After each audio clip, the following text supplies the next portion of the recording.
Hello everyone. I know it's been quite a long time since I posted a video, so I was just looking down below here. It's actually, we have one other video before the Memphis Gym came up on Halloween, so it's been quite some time for sure. Uh, just wanted to say hey, a lot of folks out there. It's been a while since I've done a video, so just really want to say hey to Rob from Boston. He never seems to um, fall out of the YouTube, saying hello, checking in with his fellow folks, and I'm terrible with it. I know it's been so long since I really even posted a video or logged in, but just wanted to say hey. A couple other folks, LJ, Stevie in the UK. Um, there's so many folks. I know for each folks that I mentioned, there's going to be one I'm going to forget, but Greach and Thunder. Um, Sequoia Flame, Nathan Morales. Just wanted to say, hey, still watching your videos. I still pay attention to you guys, even though I don't comment all the time or whatever. I'm still thinking about you. So, um, just wanted to kind of mention too, some other things. Really with the whole state of the VC really to me has kind of changed. From when I first started, doing videos. I came here for a reason I'm really not too sure, and just started posting videos, and then when I hit 100 subscribers, I thought that was like a huge milestone. Um, but I've really kind of really don't buy that many records anymore. I definitely fell into a trap where, if I'm doing a vinyl finds every week and buying 10 records, I'm not really listening to them, as much as I would want to. So really, kind of falling back on the zine writing, and that's it's weird because it's something I really enjoy doing, and it's kind of getting involved in sort of like my local kind of thing. It's cool because it's like dropping off zines, and taking it to places, and you know going to like comic book stores and just meeting all these crazy people, and that want to contribute, and like for instance like the guy that did the cover, basically knows Sam, and Sam of course is involved in the art scene in Pittsburgh. She's actually working on stuff for a show on Friday. So it's kind of cool to kind of get involved, locally. So, I mean, that's kind of the one thing that, um, one of the reasons why I don't really post that much is because I'm, kind of more, you know, here doing stuff in Pittsburgh than, out there, I guess. Um, which is, when I moved to Pittsburgh, and soon after joined the whole, well, it's a little while after joined the vinyl community. Those first couple, getting subs, you basically get 20 subs in a night and things like that, and it just was crazy where it was taken off. And I was searching for something at the time, and that's why it's a lot different now. That's why I don't post as often as I do. And I've met really amazing people, that have kind of touched my life, and even if they're kind of just sent me some records and then sort of disappeared or whatever. Um, the people that continue to sort of send me emails and messages, and it makes my day. It really does.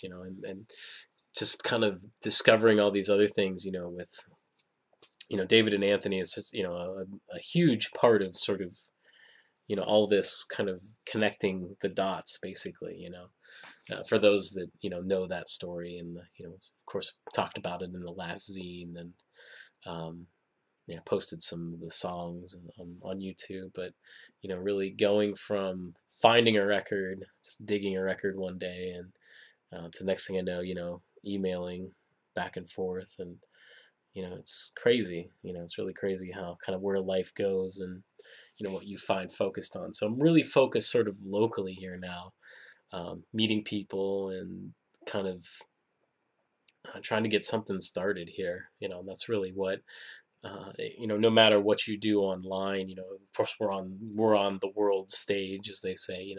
This reach is worldly, but it's essential to to think locally, because if you think on a global level, you forget about the local level, and that's sort of what I'm doing. So picked up a couple of records here recently. I figured I would show them. Here's Sonic Youth, Goodbye 20th Century. Sonic Youth played a huge part in my life as far as with musically and learning things and about experimental music. You can see it's just some really great stuff in here, different composers and John Cage kind of stuff. And this came out, I want to say like 99, almost like right around 2000. Obviously, Goodbye 20th Century, All Things Must Come to an End, and even the 20th century. But Sonic Youth really got me. It's weird because I think about, really was into them around like 97, 98, things like that. And they're one band that sort of, kind of bridge over. And I really, if I think about the early, 2001, 2002, really sort of what my thoughts were and musically what was kind of steering me. And that band was definitely sort of at the forefront of it. This is a local band, Carousel. I'll put a link in the description for their Bandcamp page. You can download this. I think it's $4 is what they're asking for it. It's 3 songs. One of them's 12 minutes long. Just an amazing band. They're local. So this LP is sort of, a hot commodity around these parts. It's actually only an EP because it only has 3 songs on it. But, what these guys sort of are doing is kind of what I really, when I was in a band, I really wanted to do. I sort of wanted to, all rock music sort of seems to have some sort of a gimmick, but this is sort of like a no-nonsense kind of, harmonizing 2 guitar kind of thing.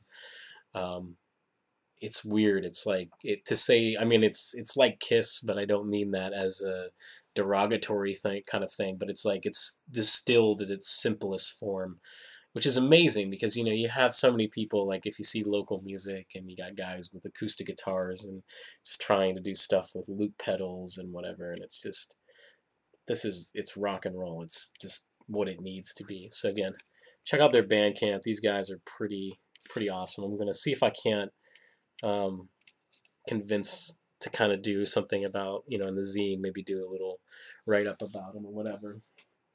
But another thing that I just wanted to show this because this is sort of like what I've been, where my mind is at. I've been spending a lot of time in like comic book stores and basically I've been trying to meet people that want to design stuff for the zine. And I always kind of mentioned to Memphis Vinyl Jim, you kind of want to be like 2 zines ahead of the last one. So it's kind of meeting people that want to be on board kind of on a regular basis and design artwork and things like that. I mean, I have a pretty good stable of folks in that aspect, but everybody's really busy and, and myself included, but at the same time, just want to kind of, if people want to do this, they have this to do. I mean, in being an artist, you kind of want to always sort of get your artwork out of there and to have something that's already established and just kind of, put something together real quick and it can be the cover for, our 500 print run or whatever it ends up being, is just fantastic. So one thing kind of in my travels that I've discovered, which is just an amazing graphic novel, it's called Wizzywig. It's by Ed Piskor, which is a local dude. I mean, just the design on this is just fantastic. I mean, there's the main character. It's basically it's a portrait of a serial hacker. So it sort of talks about people that did stuff like with the phones, like the like pay phones, like how people were able to hack into those, and sort of like tells a story. A guy doing pirated video games, and kind of he as the story goes along, kind of becomes the most notorious hacker ever. But he ends up getting in jail, which is sort of the story, and they sort of do a flashback. But just, I mean, the design on this is fantastic. Where he's holding, here he is holding the barcode, where really you could put that anywhere on the book, but he's holding it, which is just ingenious. I mean, the design on this is just absolutely fantastic. So this is a local guy. He's worked with Harvey Picar, who did like some of the American Splendor, which also the movie American Splendor is about. It's a fantastic story. I absolutely love it. I read it all in one day. I think I read it like it took me like 3 hours to read it. But it's just like finding this kind of stuff is kind of a little more where. I mean, buying records is definitely fun, but at the same time, it's sort of it becomes sort of this thing that's really more than what it actually is. So whatever, off my soapbox. But I just wanted to say, hey, just so some of those folks out there, Bo, Matt, Memphis Jim,